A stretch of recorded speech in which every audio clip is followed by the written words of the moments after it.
It can't be one person. There's no one person who can marshal that amount of support. It needs to be a group of people. And those people, for them to identify with the youth, they need to be youthful first. Because it's not easy, by the way, as an older generation to resonate with the youth. Because when you talk to the youth, they feel like you are talking down at them. It needs somebody who is youthful. First, who understands the youthful language, who is youthful, who understands what the youth are looking for, who understands the youthful promise, and who will be there to enjoy that youthful promise. In Senegal, the people were able to coalesce around Osman Sonko and Diamoy Faye. In Kenya, we need to build up something youthful.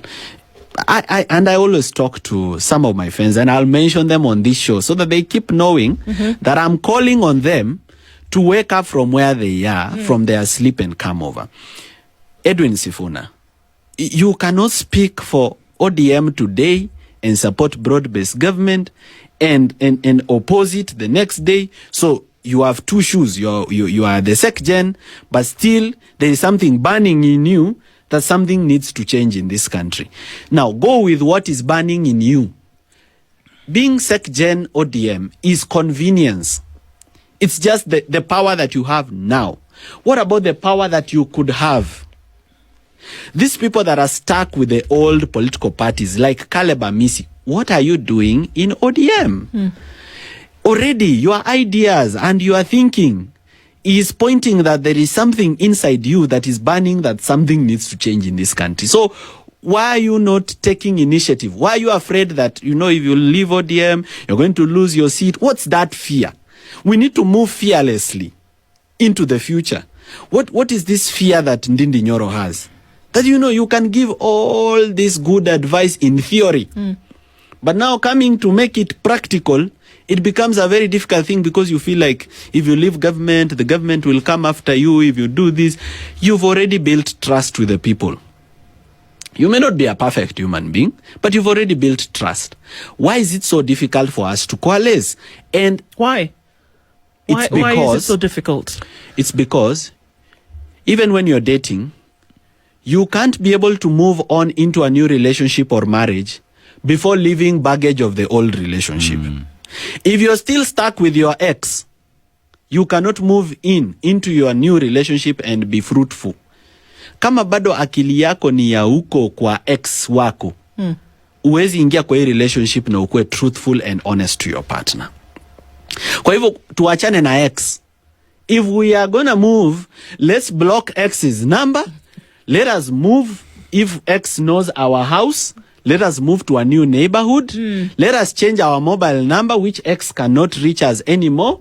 And let's move into the new relationship. You've already understood that this person is toxic. You've already understood that this person, you have no future with them. By their own reasoning, they also don't have a future with you. So why are you still stuck there? So people are stuck between eating the fruits of playing the current political game versus losing their positions and embracing a new future that is real. So it will take sacrifices. There are people who lose their positions but gain them someday in the future. Are those people willing to make those sacrifices? I don't know. I'm willing to make those sacrifices, but it may not be the same for others. Probably the allure of being a member of parliament is too sweet, and you are thinking, mi natoka Mount Kenya. Nikianza kuchallenge hawa watu, I'll not get the DCP ticket. And if I don't get the DCP ticket, I'll not be the next thing I want to be, senator or governor. Let me play politics the way it has always been played, because it has been played like that, and it has been proven to succeed. Even if it has been played like that, that is the source of the problem. We need to leave and build something new. So there's no connection, and let's go through this, because we have this kind of conversation here, that if this person X, while they worked in a public role or even as a contractor, and that there was X amount of money that under their watch not disappeared, was taken, was stolen. If you cannot connect between that activity and why you in this particular community don't have this, that's where the problem is. That is where the problem is. How do we unteach these things? We have to unteach and teach. You know, what people have already learned, you can't remove it from their system and replace it with nothing. Now, we need to have politicians who begin their career as teachers. We need to start our politics from teaching. And that is what the Vampire Diaries was all about. Teaching is all about teaching you to connect the bad road right outside your home to corruption and to poor governance and to your decision in the ballot. And we need enough voices like Morara Kebaso, because this can't be one man's job. It is a very heavy burden. These people are 55 million. Children are also being lined up to be bribed. I have seen several videos in villages. Even one video which I posted was right outside our home. What do you mean Kisii. lined up to be bribed? Yeah, they say yeye ndio kura ya kesho. Musifukuze watoto, laini ya wamama hapa, laini ya wazee hapa, na ya watoto hapa. If mama na wazee are going to be given 500, watoto 200.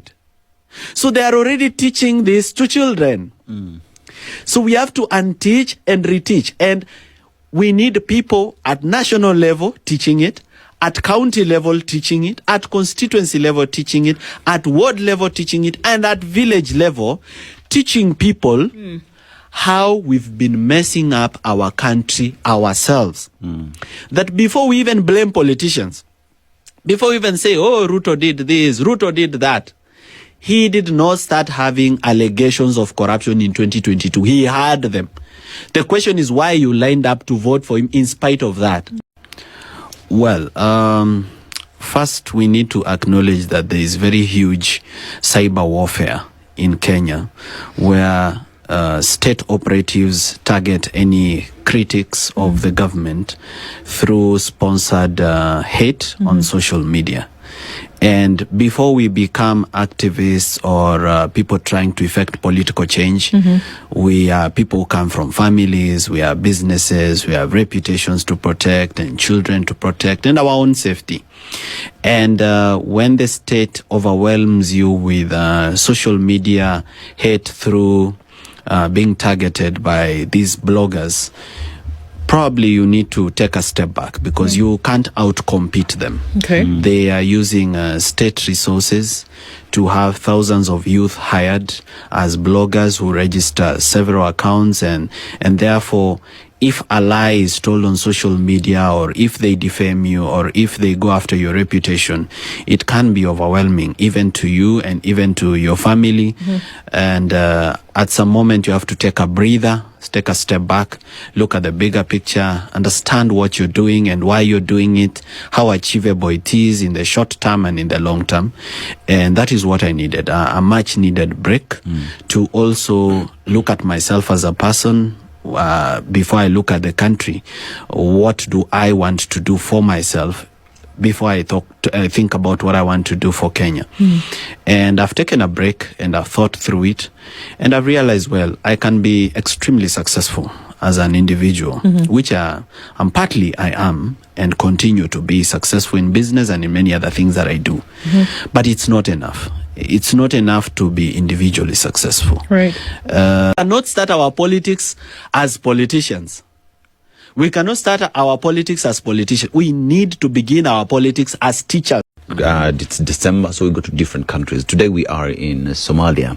And in Mogadishu, there is a saying that says, don't set out on a journey using someone else's donkey. Yes. Don't set out on a journey with somebody else's donkey. You need to have your own donkey, because probably the owner of the donkey might ask for his donkey back when you're just starting the journey. Or the owner of the donkey may say the donkey is too tired. Or the owner of the donkey may have his own journey which is not aligned to your journey. And I want this message to go to all the young people in the Republic of Kenya. You cannot change the system from those or from the systems that created that failure. For example, we have political parties in the Republic of Kenya. Those political parties are aligned along to tribes. There are political parties for different tribes and different regions. So if you want to solve tribalism, you cannot solve tribalism by still getting into those political parties that are along tribal lines. Neither can you get into those political parties and solve corruption, for instance, because those political parties have enabled corruption for a long time. Yeah. So you are not going to get in there and change a system that is established and financed by corruption. We may need our own vehicle through which we can bring the change that we want. And the same message should also go to Dr. Fred Matiang'i, that you cannot change anything by going to Jubilee. Jubilee is part of the problem that we are dealing with. It's part of the odious debt. It's part of the corruption that started all the way from 2013. So if you take us back to the old vehicle that led us the wrong way, hata ipakwe rangi haiwezi kubadilika. Just like taking us to Kanu and expecting us to trust it. Okay, well, that's interesting, because then we've looked at interpretation of a proverb that can then be applied to daily life and what we're seeing in the country at the moment. Ati black chocolate ni fine melanin bana kutoka nikapate kanapenda kenye mi wanapenda so kanapenda toto chupa na haga nono madam na kudai umedunga mini na unapenda mangwai una dance fit unawacha nikismile ama niko high jua lies nice